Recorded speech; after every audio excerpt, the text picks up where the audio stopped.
page 165, chapter 20. Mrs. Friedman looks shocked to see Justice standing at her doorstep. He peeks over her shoulder to make sure there's not a ghost or something behind him. Justice?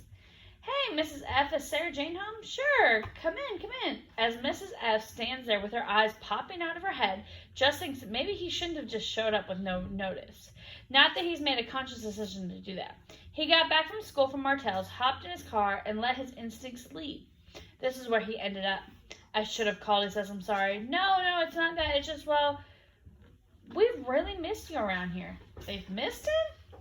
SJ's up in her room, but do you mind saying hello to Neil? He'll be thrilled to see you. Oh, sure. Mrs. F leads him to the living room where Mr. Friedman is kicked back in his recliner watching reruns of the Final Four.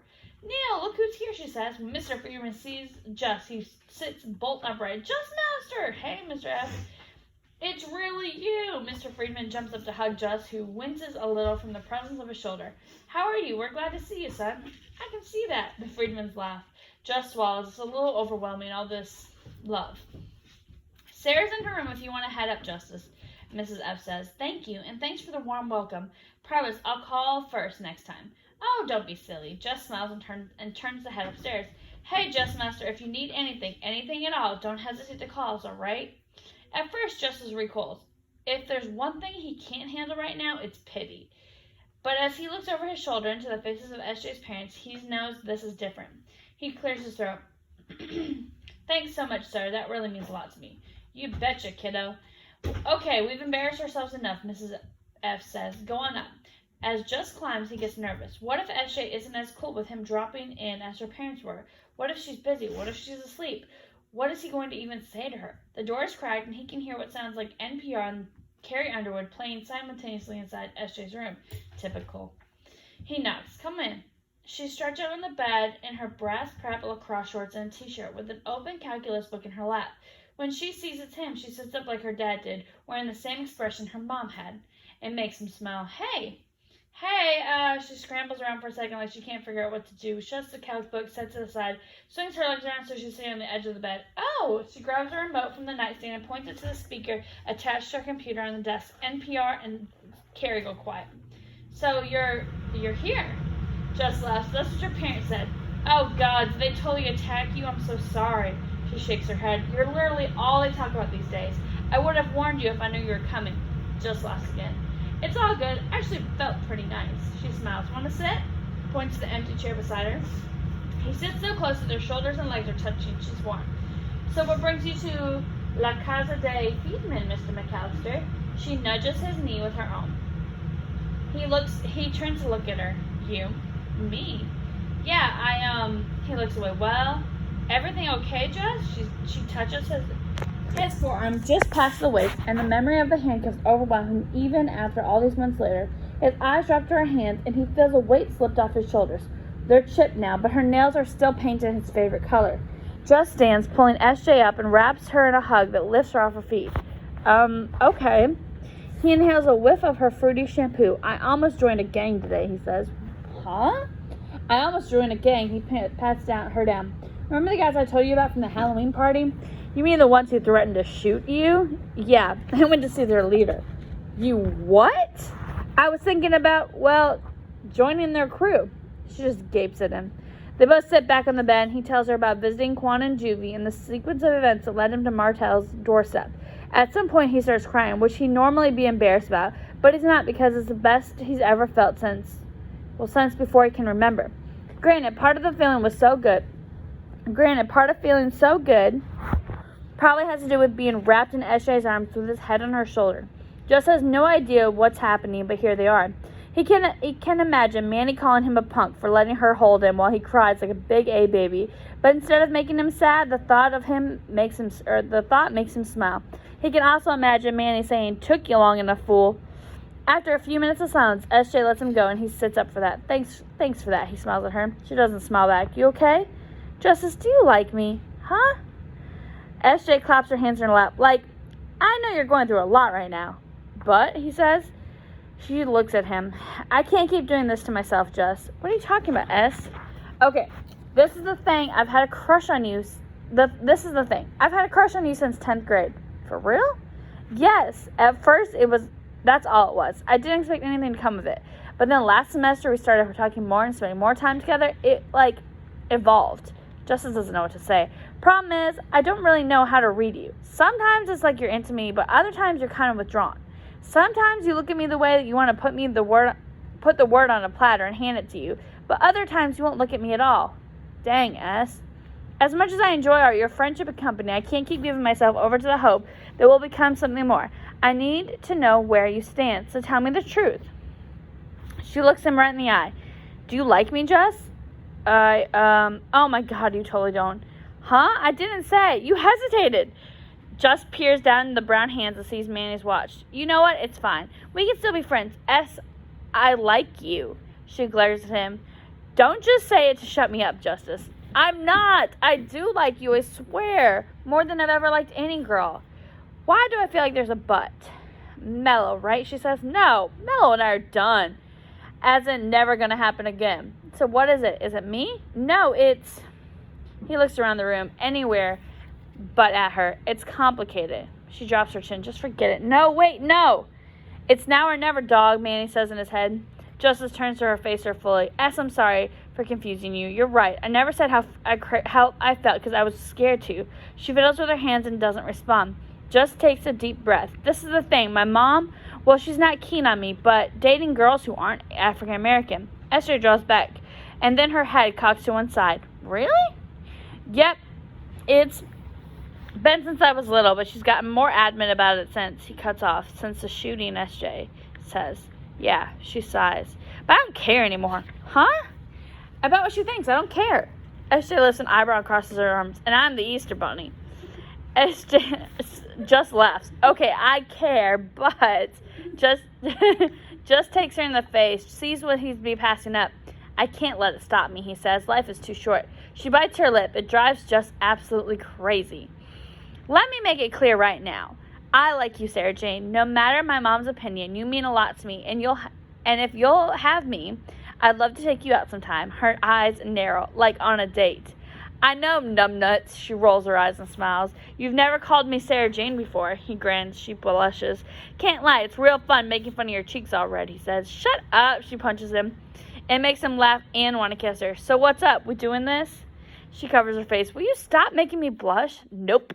Ugh. She huffs and drops her hands. You're all in? I'm all in, girl. Her eyes narrow for a second and then, okay. She smiles again. Just shakes his head. Had to make me sweat for it, huh? Just returning the favor. Touche. A beat passes and then, can I tell you something, she says? You mean there's more? Shut up, this is serious. Okay. And now he's nervous. She takes a really deep breath and shifts her gaze across the room. Seeing you with all those tubes in your body was probably the lowest moment of my life, Jess. To think I spent all that time being stupid and then almost lost you? I felt the same way when I saw you at the funeral. Silence. Justice? Yes, SJ? Can we agree not to be that stupid again? He smiles and drapes an arm over her shoulder. Sounds like a plan to me. Transcript from Nightly News, May 21st. Anchor. Good evening and welcome to the Channel 2 Nightly News. In our top story tonight, investigators say a fire at the home of former Atlanta police officer Garrett Tyson was deliberately set. Investigator. Arson was our initial suspicions due to the number of threatening phone calls and letters Mrs. Tyson has received during her husband's detainment. Well, now we're able to confirm that the fire was started from the outside. Cuts to pictures of Ho's charred remains. Anchor. Police have apprehended 3 teenage boys who were seen in the area the night of the incident. Beverly Tyson, Garrett's wife, sustained multiple second-degree burns, leaving her in serious condition. Tyson's trial in connection to the January shooting that left 1 teenager dead and another wounded is set to begin approximately 5 weeks from today. More in the story as it continues to develop. Chapter 21. For the most part, Jess isn't surprised when a pair of cops approach him and Mama after Brass Prep's commencement ceremony. Since Blake's "just assaulted me" stunt fell flat, even the pundits were smart enough to ignore a kid photographed in a KKK robe. Jess figured it was only a matter of time before he got accused of something else. And he was right. Not 12 hours after the news broke about the fire at Garrett Tyson's house was set by someone outside of it, the same newspaper people who investigated the Gate were speculating about Justice's involvement in the arson plot.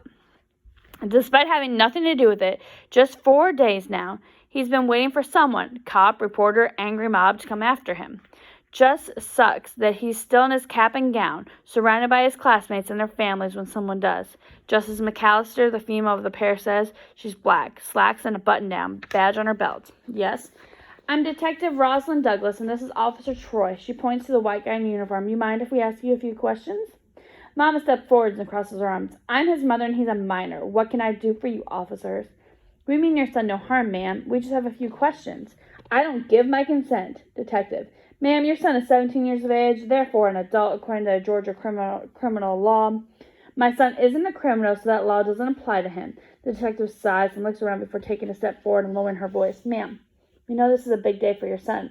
We're not trying to make a scene here. If he's willing to cooperate and answer a few questions, we might be able to avoid going any further than it has to. Oh, so let me guess. Mama says, you're a good cop and the whitey over there is bad? Ma, stop. Just hear him out so we can lay...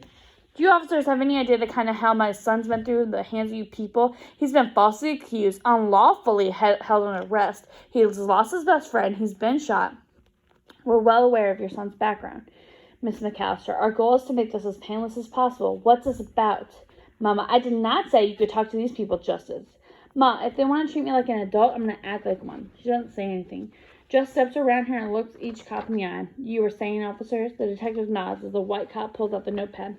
We appreciate your cooperation, Mr. McAllister. Justice almost laughs. Detective. On the night of May 12th, there was a fire at the home of Garrett and Beverly Tyson. The blaze was started at around 11:45 p.m. You know anything about it? Only what I've seen on the news. The detective's eyes narrow and Justice wonders if he's being too nonchalant. He's telling the truth, but of course they obviously don't know that. Detective Douglas examines Justice's face, which makes him feel like a cockroach under a magnifying glass. Will you excuse us for a minute, she says, gesturing to the officer. Sure. The moment they step away, Mama rounds on Justice. I don't appreciate you speaking to me the way you do in front of those police officers. You should have let me handle it. No offense, but I don't think this is something you could handle, Mama. Well, if you would have kept your mouth shut, you realize once they say I don't need your consent and refusing to talk would have made it look like I had something to hide, right? I turned 18 in 3 weeks and head to college in 10. You can't protect me forever. Mama's jaw drops, but before she has a chance to respond, the cops come back. Okay, Justice, the detective says. So he's Justice now, huh? This is the deal. We arrested 3 young men caught on camera siphoning gasoline from cars in a Walmart parking lot near the Tyson home. 2 of them, Officer Troy passes with their notebook, Trey Philly and Bradley Matthews, named you as an accomplice. Just shakes his head. Of course it was a black jihad. Just can't believe he'd consider joining up with those fools.